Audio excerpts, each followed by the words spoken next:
Et rebonjour YouTube, donc partie 4, question 31 de la série 9. Donc cette série est réalisée en live sur Twitch, hein, donc sur Fred Auto École sur Twitch. N'hésitez pas à follow, à mettre des petits pouces, et à partager un maximum, ça fera plaisir, ça donnera envie de continuer. C'est parti. En cas d'accident, si je suis placé trop près d'un airbag, son déclenchement peut aggraver mes blessures. Oui, réponse A, non, réponse B. Lorsqu'il se gonfle, l'airbag a une vitesse proche de 30 km/h ou 300 km/h.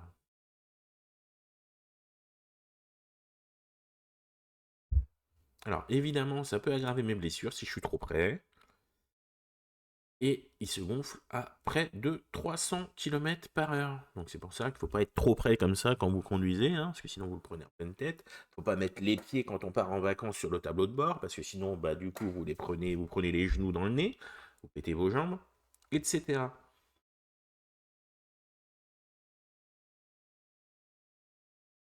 Question 32. Le risque d'aquaplaning dépend de l'usure des pneumatiques. Oui, réponse A, non, réponse B. De la quantité d'eau sur la route. Oui, réponse C. Non, réponse D.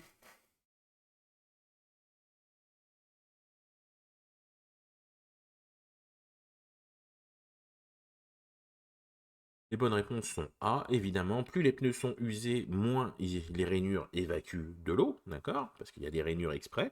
Donc l'eau, c'est fait pour évacuer.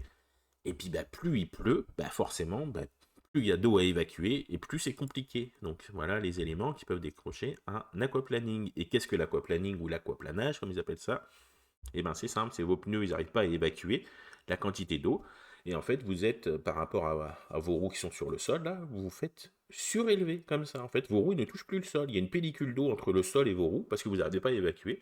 Du coup, vous vous retrouvez simplement à ne plus avoir aucun contrôle. Et c'est là qu'on part en cacahuète. Question 33. En conduite accompagnée, il y a... Réponse A, il y a un nombre minimum de kilomètres à parcourir. Réponse B, il y a un délai minimum avant de passer le permis. En conduite supervisée, il y a un nombre minimum de kilomètres. Réponse C. Réponse D, il y a un délai minimum avant de passer le permis.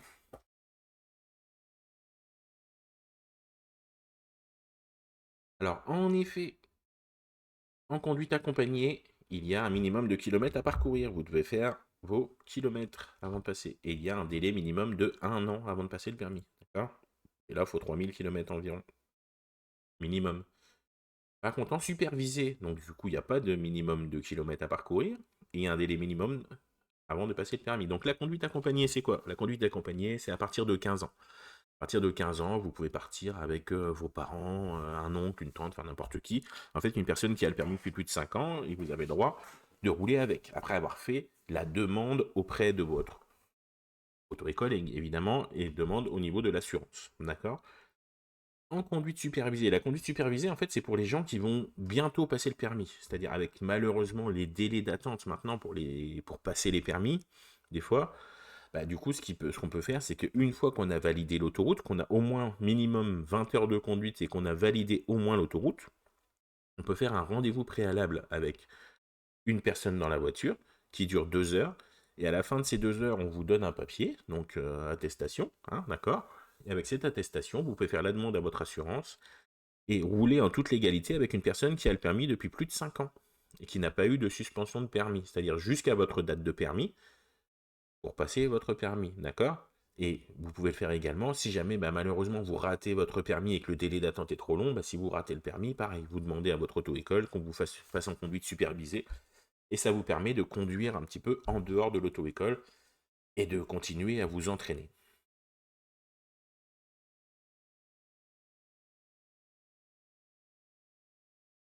Question 34. La signalisation m'informe que la route est prioritaire. Alors, on analyse. À la prochaine intersection uniquement. Oui, réponse A, non, réponse B. Pendant toute la traversée de l'agglomération. Oui, réponse C, non, réponse D. Alors, à la prochaine intersection, non, parce que ça m'indique que là, je suis sur une route à caractère prioritaire. Donc non. Pendant toute l'agglomération, bah, pas spécialement. C'est pas parce qu'il est là que ça va être toute l'agglomération. Vous pouvez très bien rencontrer le même panneau rayé noir 2-3 rues plus tard, d'accord? Donc c'est pas spécialement toute l'agglomération. Donc les bonnes réponses sont B et D.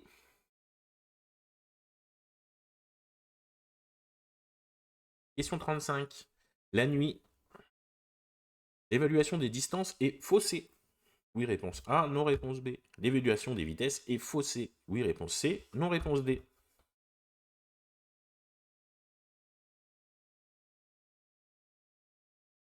Alors, bonne réponse est oui. Élévation des vitesses est faussée également. En effet, la nuit, on a plus de mal à distinguer tout ce qui se passe. Donc on peut penser bah, que du coup c'est plus près alors que c'est plus loin. On peut penser que c'est plus loin alors que c'est plus près. Et la vitesse c'est pareil, hein, on voit moins parce qu'on n'a pas la projection comme le jour. On voit pas assez loin. Alors, question 36, petite vidéo. Alors, qu'est-ce qu'on voit? On avait vu une voiture clignotée à droite, là. Quelqu'un qui a ouvert une portière, sûrement, qui est monté dedans. Alors, la meilleure des choses à faire dans ce cas, donc, est A, de chevaucher la ligne médiane. Réponse A. B, de ralentir. Je mets mon clignotant à gauche. Oui, réponse C. Non, réponse D. Alors, on va remettre la vidéo, si elle veut bien. Elle veut pas se relancer? Si, elle veut bien, on va la remettre. Alors... derrière, c'est des feux qui sont allumés, c'est une personne qui monte à droite. Donc ça veut dire qu'il y a probablement une personne déjà au volant. Donc la meilleure des choses à faire, moi je dirais, donc c'est de ralentir, pas spécialement de se décaler sur la zone en face, parce qu'il y a un véhicule, hein, donc ça risque d'être dangereux. Et par contre, de mettre quand même mon clignotant à gauche pour dire aux gens que je vais essayer d'aller serrer un peu plus l'axe médian, d'accord? Sans pour autant me décaler. Donc je ralentis, je mets mon clignotant, donc comme ça, lui, il le verra peut-être, mon clignotant. Et eux, ils connaissent mon intention, comme quoi je vais me décaler un petit peu sans pour autant chevaucher la ligne.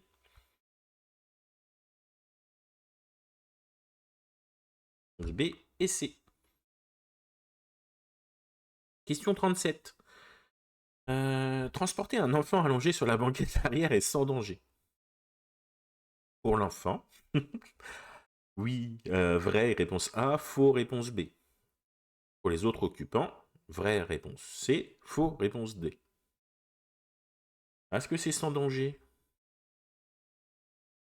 Bah, c'est là 2 heures, hein, on est d'accord. Bah, bien sûr que non, c'est pas sans danger, hein, c'est faux. Et c'est faux également pour les occupants. Donc pour l'enfant, bah, imaginez, là, vous pilez d'un coup sec, faut faire attention avec ça. Là, vous pilez d'un coup sec, la gamine, elle se fait projeter, hein. Elle se fait projeter là, hein. Et puis même si elle coince là ou quoi, même vous, ça peut vous taper dedans, ou si elle passe au milieu, bah, vous pouvez la prendre dans la tête ou quoi. Donc c'est très dangereux, hein. Les enfants à l'arrière, c'est attaché, d'accord? Laisse pas les enfants, même s'ils font des petits caprices, jouer derrière, courir, sauter. Non, non, c'est très dangereux, même sur un petit parcours, hein. C'est très très souvent sur les petits parcours ou les parcours connus en fait que malheureusement il y a des drames parce que de l'école à la maison il y en a pour 5 minutes, le gamin je le laisse derrière, je l'attache pas, j'ai pas le temps. Et ben c'est là que c'est dangereux parce qu'il suffit qu'il y ait quelqu'un qui vous coupe la priorité sur une route que vous connaissez par cœur, où vous faites en plus moins attention et tout, et c'est là qu'il y a le gros danger. Donc s'il vous plaît, attachez vos enfants et pas que les enfants, tout le monde s'attache dans le véhicule.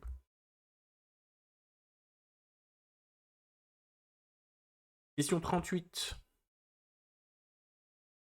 Alors, donc on est sur une grande route, 2 fois 2 voies, séparées par un terre-plein central. Il pleut. Voilà ce que vous devez vous dire en fait quand vous êtes là, quand vous regardez la vidéo là, c'est ça que vous devez vous dire. Alors, je circule avec les feux de position seule. Oui, réponse A. Non, réponse B. Non. A, les feux de position seule. B, les feux de croisement. J'ajoute les feux de brouillard avant. Oui, réponse C. Non, réponse D.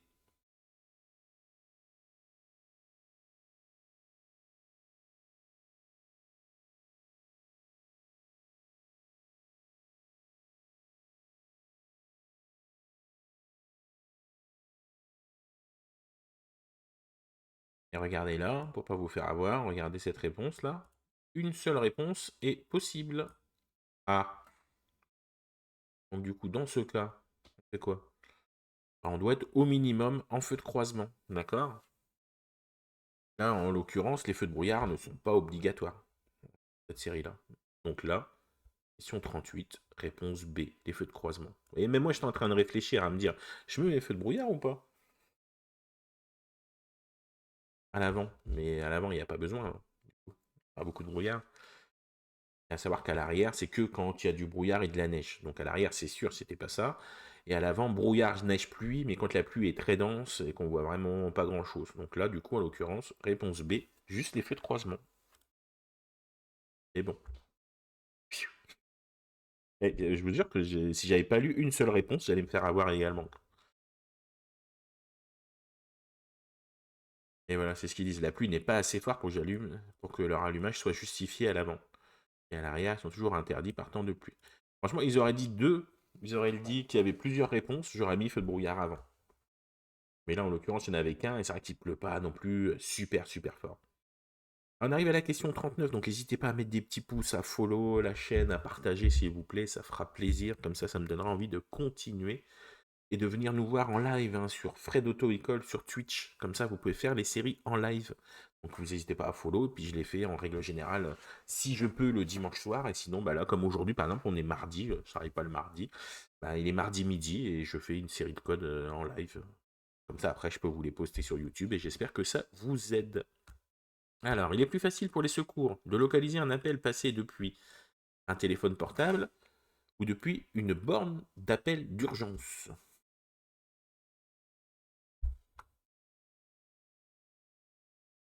Alors, évidemment, il est plus facile sur une borne d'appel d'urgence parce qu'ils sont géolocalisés. Ils savent très bien depuis quelle borne vous appelez, donc ils savent où vous êtes, ils savent dans quel sens vous êtes, etc. Donc, si vous avez une borne juste à côté de vous, n'hésitez pas à appeler plutôt depuis la borne d'urgence. D'accord?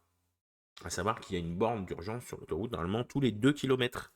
Ça veut dire si vous êtes en panne, peu importe où vous êtes en panne, normalement vous n'êtes jamais à plus de 1 km d'une borne d'appel d'urgence. Dernière question.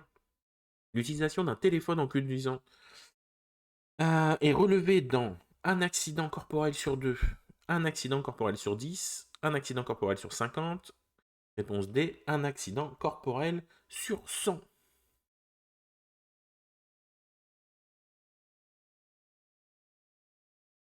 Alors du coup, il y en a un sur 2, un sur 10, un sur 50 ou un sur 100. Et le téléphone, en ce moment, bah, c'est de pire en pire, hein. Les gens utilisent vraiment de plus en plus leur téléphone en conduisant. Et c'est un accident sur 10 sur lequel les gens utilisent leur téléphone. D'accord? Un accident corporel. Donc pas mortel, corporel. C'est-à-dire qu'il y a eu un blessé. D'accord? Même léger. Il y a eu un blessé. Et du coup, bah, quand vous regardez votre téléphone, vous ne regardez pas la route. Donc merci à tous d'avoir regardé. Je vais couper là. Question 40 sur 40. Incroyable. Ah, ça me dit que j'ai fait une photo. Est-ce que j'ai mal cliqué? Question 24. Ah, mais j'ai donné la bonne réponse, c'est juste que j'ai mal cliqué. Limiter le risque d'excès de vitesse, oui. Empêche tous les excès de vitesse, non. Ah, j'ai cliqué accidentellement sur B. Bah, vous voyez, comme quoi. L'attention, c'est hyper important. J'ai déjà fait ça la dernière fois sur une autre série. Donc, du coup, bah, 39 sur 40 sur cette série. Alors que j'ai donné 40 bonnes réponses, mais j'ai mal cliqué sur une. Donc, merci à tous d'avoir suivi. N'hésitez pas, les petits pouces sur les vidéos, sur toutes mes vidéos. Allez voir mes vidéos.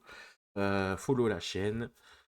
Partagez également à vos amis si vous connaissez des gens, des enfants, des neveux, des nièces, des personnes qui passent le permis. N'hésitez pas à partager à tout le monde et ça me fera plaisir. Très bonne journée à vous.